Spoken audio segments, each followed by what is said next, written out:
Yo, what's up? Dallas Cowboys State of the Union.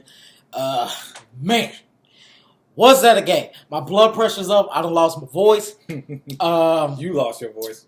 I've been screaming like crazy. I just got one thing to say. Shout out to my Cowboys beanie again. How about Anyway, them boys? How about them boys?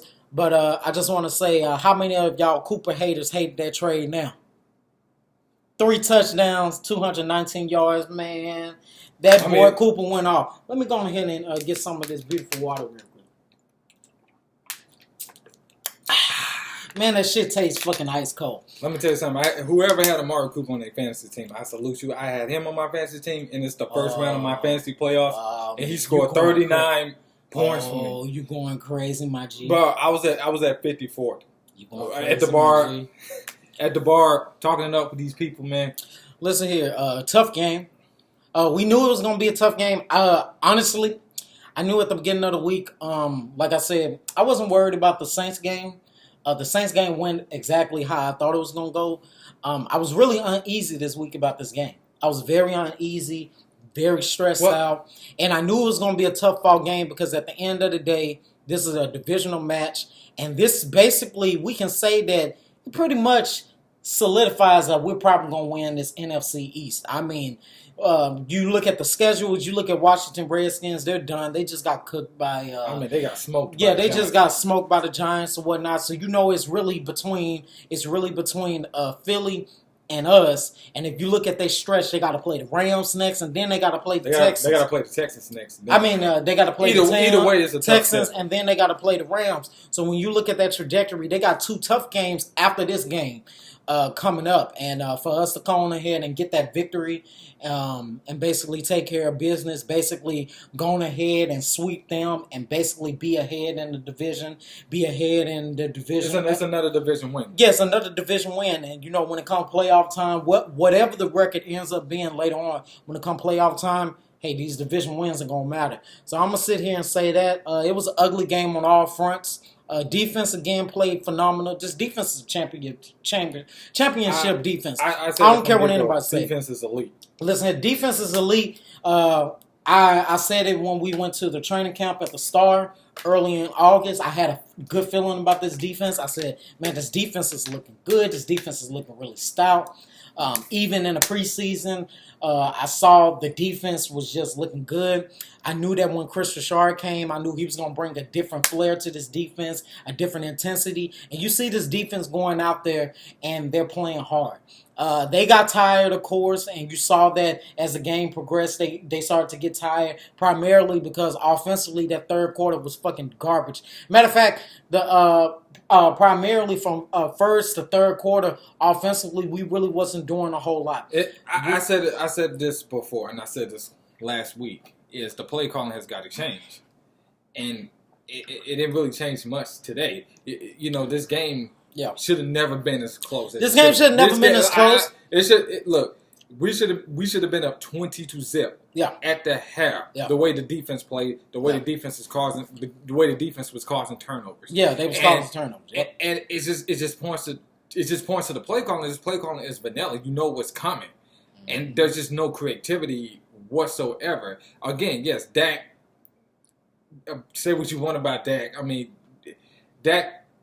I was texting you. Yeah, it's like this is probably the worst game I've seen Dak play. And it's crazy. It's crazy I'm not gonna say worst game, but probably the worst 3 quarters I've seen Dak play. Yeah. Because in that fourth quarter, he turned it on.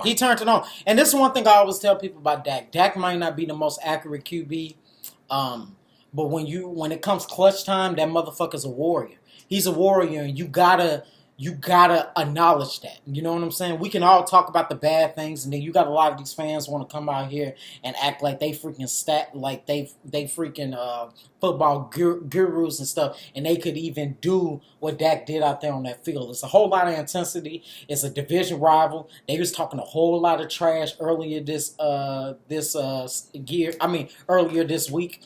Prior to this game or whatnot, and to stay with it after throwing 2 picks or whatnot, staying with it and kind of putting those picks and even that fumble, putting it out of your mind and basically moving on to the next play. It shows the team This team is resilient. I don't. If we can go back to last year, I don't think we would have won this game. No. It's I'm hard, sorry, it's but hard, last it's hard year for any team to survive 3 brutal turnovers. Yeah. All of them was at the hands of Dak. But again, the fumble, I blame that primarily on the O-line. The O-line collapsed completely. It's the interception on the Miss Gallup play. I told you before, that's a routine throw that Dak's got to make. Yeah. That's inexcusable. He wasn't perfect. Yeah. But again, I said this last week. In that fourth quarter, when the lights is at its brightest, the dude turns it on. He has that clutch gene. He just seems to turn He's over. clutch. And you saw in that last drive, even the drive before that, he got Blake Jarwin involved. Blake Jarwin had his best game as a Cowboys, if you ask me. Oh yeah. Shout out now. Dalton Schultz, he got both of those tight ends involved. He even got Rico involved on that lateral. Most definitely. So you got all 3 of those tight ends involved, and then Amari Cooper. Second. Cool. Amari Cooper's second big game as a Cowboy. 10 catches, 219 receiving yards, if I'm not mistaken. 3 TDs, a walk-off TD. Now, I will say this about this coaching staff, because we always criticize, and we're going to criticize the coaching staff, of course, by the end of this video. But I will say one thing about this coaching staff. I don't think Philly was expecting our tight ends to come out there and do what they did. Our tight ends lit up the field all game long, and it gave us an advantage. Because we look at this whole entire season, we have not been using our tight ends. No. Everybody was saying primarily because Witten is gone and having that safety blanket there. But, we haven't really primarily been using the tight ends. And then there was a report earlier that they was trying to get Witten out of retirement. I don't think you need to get him out of retirement. No, don't get me wrong. I think they do need to address the tight end position at some point, whether it's in free agency or during the draft. But I'm sorry. But Blake Jarwin had his best game as a Cowboy. Had his best game. Dalton Schultz had his best game. Had some good games or whatever. I would have loved to see what Rico could do. But needless to say, the way that the Cowboys used the tight ends this game gave an advantage because Philly wasn't ready for that. Philly was like, okay, we just need to worry about stopping Zeke and then worry about doubling Cooper. And so when you have those mismatches where you had a Dalton Schultz or Blake Jarwin getting 10, 11 yards here and there, it really brought a different advantage. Offensively, we look at it. It was a lot of good things done in this game offensively. If you look at Rod Smith coming in with them 2 when Zeke, nice runs, when they was doing concussion protocol on Zeke, he had them 2 nice big healthy runs. And see, this is one thing that kills me about Cowboys fans because a lot of people were saying, man, we need to get rid of Rod after the end of the season. Listen here, Rod is a great backup. One thing about Rod, people got to understand, Rod is the kind of back that he needs touches. He can't just come off the bench and just be elusive. It was like after Morris. He needed touches. He needed touches to get the rust off.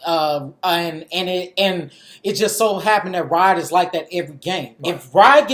If Rod gets anywhere between over 7 touches a game, you see him when Zeke goes out, he started having those clutch moments. Zeke is just so beastly that Zeke rarely comes off the field. Yeah. And then when Zeke do come off the field, we end up running probably a pass play and stuff like that. So you look at it, Rod did what he was supposed to do.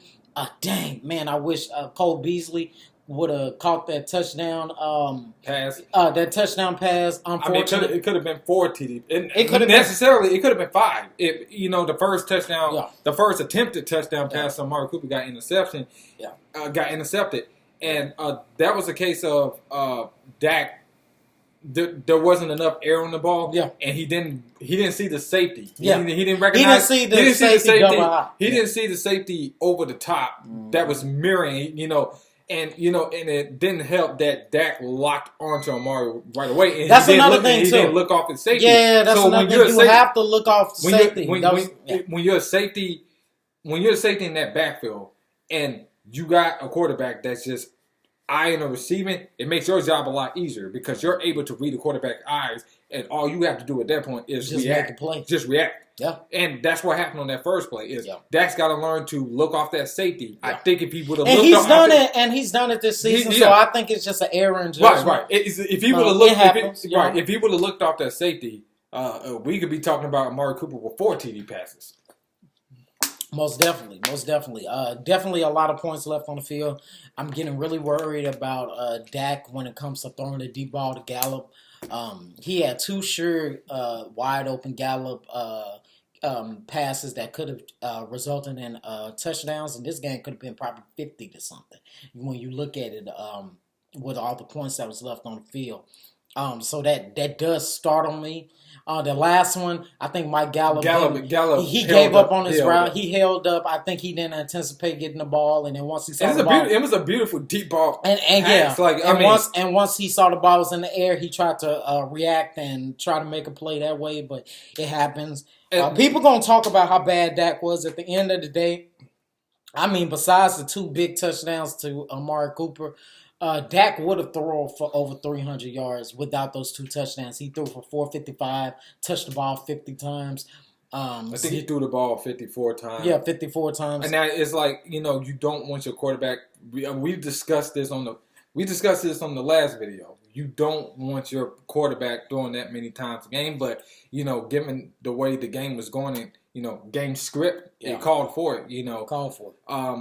Because they was doubling down. Yeah, they was like, hey, listen here. We know y'all going to try to impose this will with the run. I would say this. That overtime, thank God we freaking got that won that coin toss. Yeah. Because I believe if Philly would have got that toss, they could have very well ended this game. This game early. And I told you I was at 54th Street.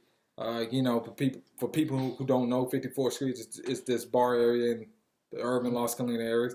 And, I was at the bar and I was talking with these guys. And one of the guys that I was talking to is when it was 4th and 1. And I told him, look, I would go for it. If I'm in Garrett's situation, you gotta look at it. You're at home. You got the crowd behind you. You have a chance right here, right now, to bury a division rival and basically solidify that you're gonna win the East. He said, he's like, no, I would take the 3 points. That's 3 points. And see, right there. This is the problem because we criticize, and this, I mean, granted, I don't know this guy, but we look at it as Cowboy fan. We criticize him for not doing it against Houston. A 4th and 1 with a 4th overall elite running back and a subpar line and whatnot. You can get that. You can get that for that 1 yard. That 1 yard. And you saw Zeke extended his hand and definitely got the first down. So when you look at it like that, listen here, that was just a great overtime drive by Dallas, cultivating some good plays, dialing in and stuff like that. Of course, Amari Cooper, that almost would have been a pick. That's another thing I want to talk about is it's such a dumb play call.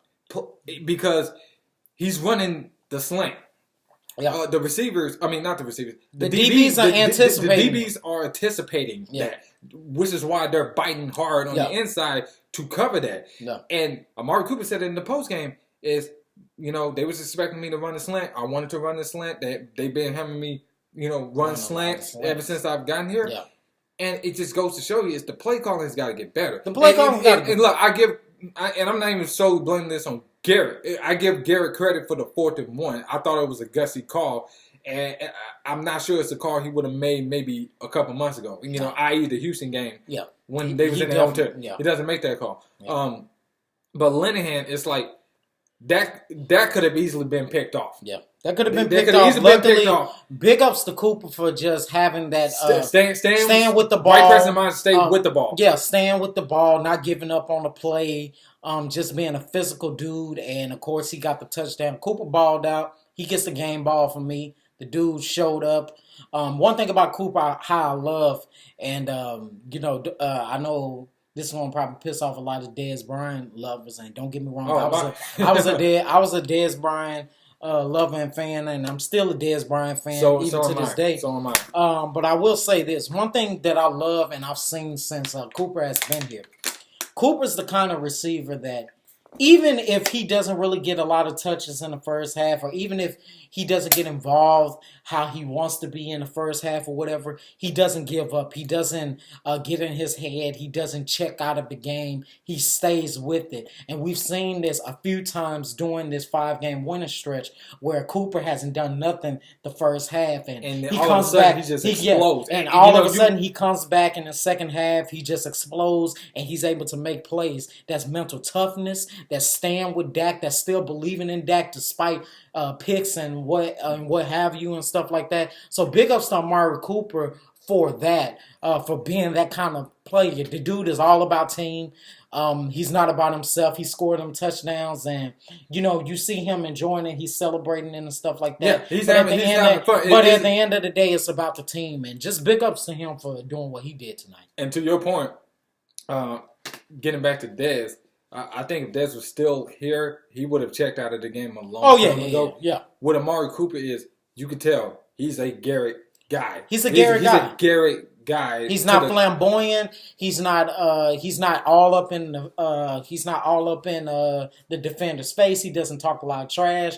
He sits over there. He does his job and gives the ball back to the ref, and that's all I can ask for from him. He's the number one pick.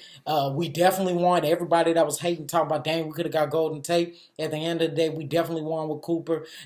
Gave up a first round pick for him. I don't think anyone's doubted that now. You look at Cooper. Okay, I think he had 3 or 2 touchdowns and about 300 yards in the first 6 games with Oakland. This dude got like 6 or 7 touchdowns now and over 600 yards. He's on pace for 1,200 receiving yards. Yeah, for 1,200 receiving yards. Almost 1,200 receiving yards and getting close to double digit in touchdowns. Yeah, and that's what he's on pace for. Yeah. And I want to give out 3 game balls. The first game ball, obviously, Amari Cooper.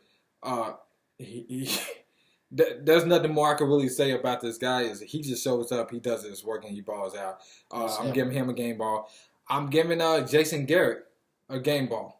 I'm giving Jason Garrett a game ball. People want to criticize him when he's not aggressive or he's too conservative. Let's give him some credit on that 4th and 1 for going for it, recognizing the situation, recognizing the urgency to win this game, and bury a division rival, recognizing the opportunity in front of him. I give him a game ball for that, for being aggressive. Yeah. The third game ball, and I know a lot of this is going to piss off a lot of Cowboys fans, delusional ones. Yeah. I'm giving the game ball to Dak. Oh, yeah. Dak, you and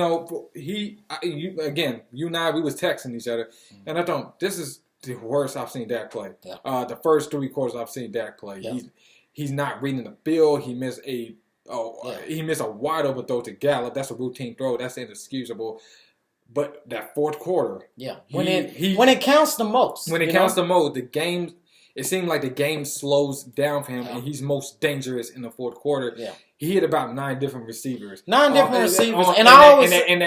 last drive, not only the last drive, but a couple drives before that, leading up to overtime, just staying resilient, staying the course, overcoming adversity, and hitting Amari Cooper on them 2 big touchdown passes. Yeah.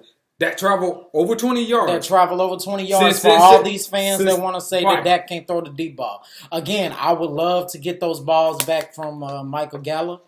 I think that him and Michael Gallup definitely need it, because that can be the X factor come playoffs. Because if he can hit on even one of those plays. Yeah, if he can hit on one of those plays, just imagine how that changes the game. This game wouldn't have went to overtime.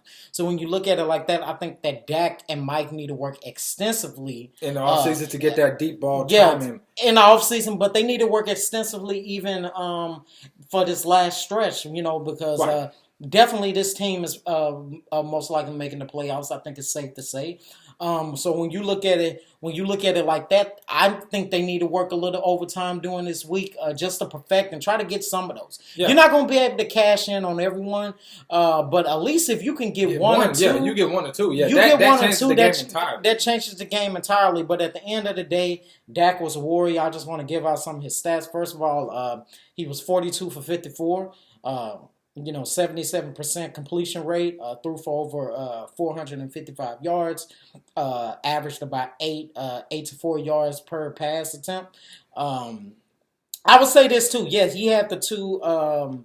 He had the two interceptions or whatever. But we didn't really run Dak a whole lot this game. When you look at that that first and goal in the red zone or whatever, I will say that Scott Linehan dialed up some okay plays during that drive. Right. It just wasn't executed. They sniffed out Dak going for the run or whatnot. So big ups to Philly for doing that. But when you look at it, it's just like we have to be hitting on all cylinders and stuff like that. Right. For the rest of this stretch. That's essentially what it is. And even with this one, we still haven't wrapped up the division. So so we need to. The pressure is still on. The pressure is still on. I say it like this: we can't rest until week 16. Week 16, we're gonna pretty much know exactly where it is. So week 14 and week 15, we still got 2 games. Indianapolis Colts is not gonna be a easy game by any stretch. When you look at it like that, so they still got to go and still be hitting on all screws. I would say big ups to his defense for continuing to keep us in the game. But I just don't want it to be on the defense. I want to offensively. I want us to do better, because we're going to get in certain situations where, yes, when the defense makes a stop, it makes all the difference. But we don't want to continue to lead them out, hang out. I don't want to get. Here's the thing: you don't want to continue to lead them hung out to drive. You got to give them some run support. It's like baseball. A pitcher can throw, 6 straight perfect innings, but if he doesn't have any run support when it comes to batting, it's not going to matter. So it's like. The offense has to be better in the red zone. They're moving the ball. It's not like they're not moving the ball. They just get stonewalled in the red zone for some reason, and they have to get better than that if they want to make a deep playoff run. Yeah, most definitely. So I think that's pretty much it. Mm-hmm. Lock it up. 29-23, Dallas Cowboys in overtime. Shout out to. But before we get out of here, the game balls. You already gave yours. I gave 3. You gave 3 of them. First game ball, I'm going to give it to Amari Cooper. Definitely, most definitely. Second game ball, Dak Prescott, because he still held his own, held his composure. And third game ball, I just want to give a shout out to definitely this line. I'm going to give a game ball to this whole line because one thing we say... The defensive line? No, I'm talking about the O-line. Oh, the O-line. And a lot of people going to look at me like I'm crazy, but when you look at it, you literally have, that last quarter of the game. You talking about you have 3 backups. You're already missing Travis Frederick. You already missing Tyron Smith. He's compromised. No. And Zach Martin comes out of the game. Yeah. Hope he's okay. Yeah. From what I'm hearing, it's no structural damage, so that's good. Yeah. So when you look at it like that, you talk about having three backups essentially. Because of course Connor Williams had to start a job for left guard, but of course moved to right guard. And did a good job. And did a decent job. Hopefully Zach Martin will be good to go next week. Because we definitely gonna need him to kind of solidify this and kind of sew this up when we go to Indianapolis. But yeah, I want to give it to them because they hung in there. They kept it together or whatever. Again, we just got to be better offensively. Right. Cashing in on those wide open touchdowns, cashing in on the fact that they're not taking Michael Gallup very serious. I think next week we're definitely gonna see a whole lot of way more attention on Amari Cooper. So definitely that's probably going to allow Zeke to do a little bit more on the ground because after this game, I don't see how you just sit over there and leave Amari Cooper 101 because you just see that he wins. He beats his man every single time. And Philly, I mean, their defense. They hung in there despite all the injuries. I mean, you had dudes with casts on their hand and stuff. Their defense hung in there. So shout out to them. But this season, y'all going to be packing it up early. I'm calling it. So with that being said, I'm trying to push for 11-5. Hopefully we can win out. I think that we definitely can. We just got to continue to hit on all screws.